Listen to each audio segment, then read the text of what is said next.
This is all orchestrated, what they're doing. None of this is on accident. It is absolutely, every bit of it is orchestrated. And it goes beyond trying to destroy Caitlin Clark. The real agenda is to destroy free speech. Well, okay. Trust me, I'm not going to be watching. I'm not going to be watching. I was surprised Steve Kerr didn't jump out in that press conference and start chiming in a little bit. Reflecting back on Caitlin Clark's rookie season, I have honestly never seen a company fumble the bag so hard like the WNBA fumbled Caitlin Clark. It's going down right now. The WNBA is in serious trouble after Caitlin Clark and the Indiana Fever were ousted from the WNBA playoffs last week, falling to Alyssa Thomas and the Connecticut Sun. The Fever made their first postseason appearance since the 2016 season.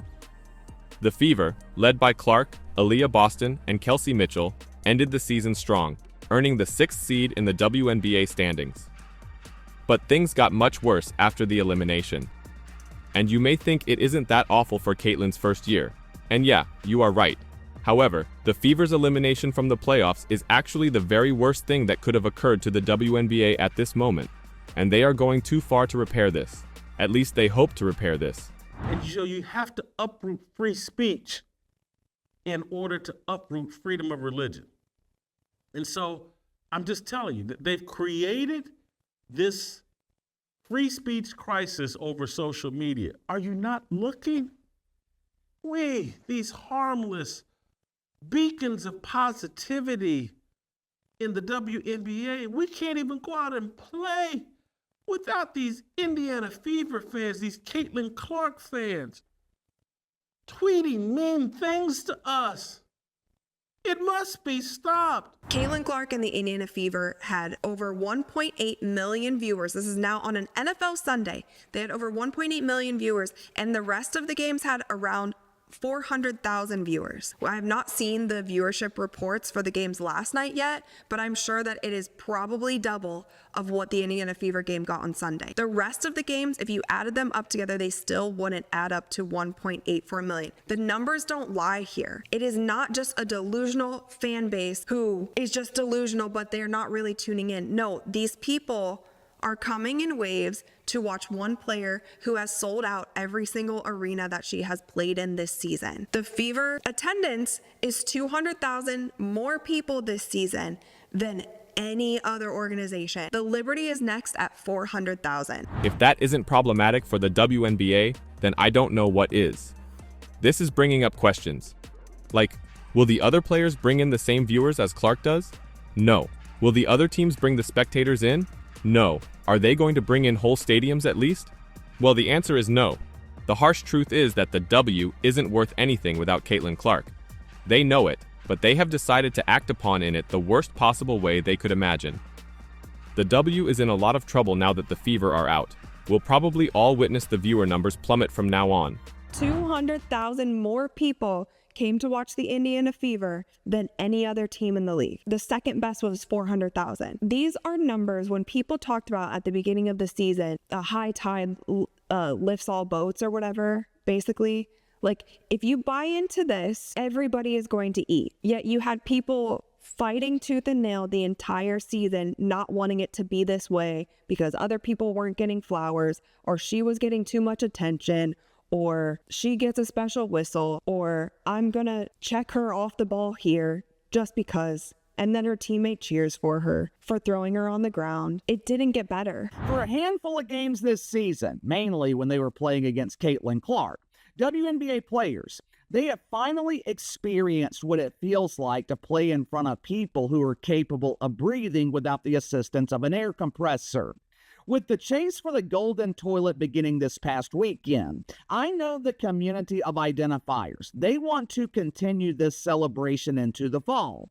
But Uncle Casey is here to tell you the celebration is over. Reality is knocking on the door of the porta potty. The truth is finally coming to the light. The same light that is going to be dimming here in about 12 hours when Caitlin Clark is eliminated from the playoffs. And now that this has occurred and come to light, the W is in danger. It is finally being proven without a shadow of a doubt.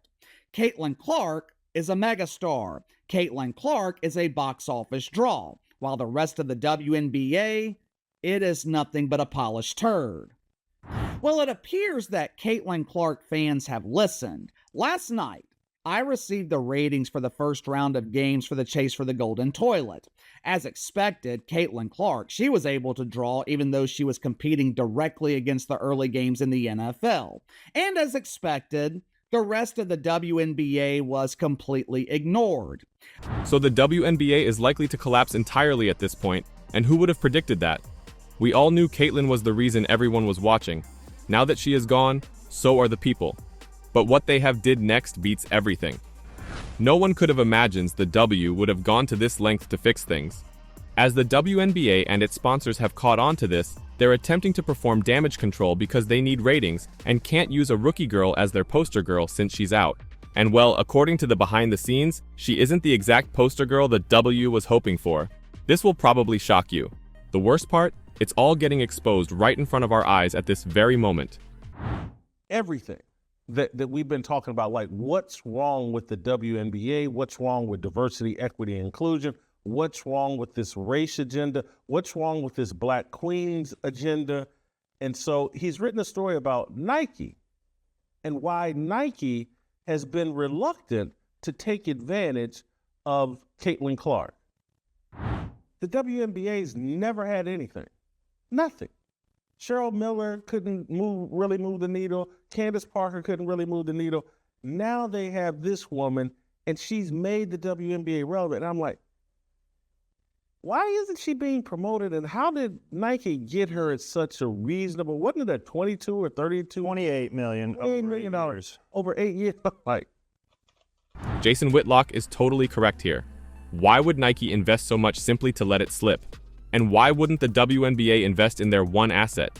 It's all about the stereotypes that the W wants to see. instead, in the early Clark era, Nike stock has tanked over the span, and the CEO just got ousted. By the way, though Clark got famous around 22, if you want to buy her shoe, you could be waiting until 2026 to 2027. It goes on to point out, like, Caitlin Clark's in her first NBA playoffs, first NBA season, and she's wearing Kobe Bryant shoes. They don't even have a shoe for her.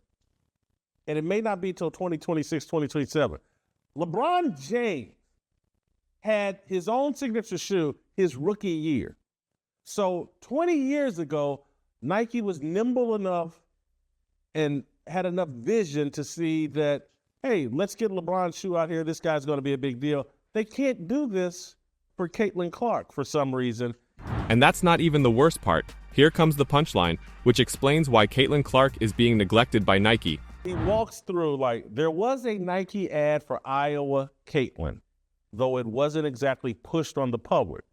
There has been no Nike commercial for Clark as a pro. Let that sink in. No Caitlin Clark commercial. She's had 4 years of being the biggest star in all of sports, driving all these television ratings. No Nike commercial. That was me. Now back to Ethan Strauss. Now Clark's Fever are in the WNBA playoffs, and she's wearing Kobe sneakers instead of her own signature brand. In summary, Nike lucked into the marketing chance of a generation, and they're using that to advertise old product. Why is it happening this way? Now here's the money. Based on conversations with people in the know, it indeed has something to do with the WNBA MVP and Nike athlete, A'ja Wilson. But beyond Wilson, it's about the culture of the company that's more concerned with quelling noise rather than making it as Nike once used to. Crazy, isn't it? What is the impact of this? It's simple to see. This is Don Staley and the rest of the angry Yas Queen feminists saying, don't do that for that white girl until you make this 6'5" black woman more popular than the white girl. That when you look around and ask yourself, why is the WNBA marketing the playoffs leading with A'ja Wilson and not Kelsey Mitchell, not Caitlin Clark? Why? Why are they? No, You're white. You have to stand in line. We're committed to Asia Wilson. Asia Wilson's not going to sell a shoe. Period. End of story. Which are idiots. Idiots. They're not about business. They're not about growing the WNBA. They're about diversity, equity, and inclusion. This is insanity, what they're doing to Caitlin Clark. It's bad business. It's short-sighted. When this woman exits the playoffs, probably tonight, the WNBA playoffs are over. You wonder why they sat and watched her get stabbed in the eye by Dejanay Carrington and did nothing? They want her out of the playoffs. And this is exactly what occurred. Caitlin Clark was eliminated, and the league may now forget her. At least that is what they and Nike want, correct? What are your opinions about that? Is the W finished for this year now that Clark has left? And will the fans tune in next year when she returns? Please share your opinions about it in the comments section below. Clark, who is only 22 years old, has already set several WNBA records, including the assist record, which she is anticipated to break in the future, particularly if she tackles her turnover concerns. Clark should also make the Fever a desirable destination for free agents, allowing the team to evolve into a legitimate title contender in the future. The list of accomplishments, stats, and awards for the Indiana Fever's Caitlin Clark seems to stretch a mile long. Caitlin Clark, the 2024 WNBA Rookie of the Year, has had an enormous influence on the sport, which is tough to quantify. Clark has the highest PPG, RPG, and APG of any WNBA rookie ever with 33.3, according to StatMamba. Clark also led the WNBA in three-pointers, 122, 355 three-point attempts, 337 assists, and 223 turnovers. She earned Rookie of the Year, was chosen to the All-Star Game, 3 times WNBA Player of the Week, 4 times Rookie of the Month, and 1-time Player of the Month. She also finished 4th in the WNBA MVP vote. In year 2, Indiana Fever builds around Caitlin Clark. The first thing the Fever must do is resign Kelsey Mitchell.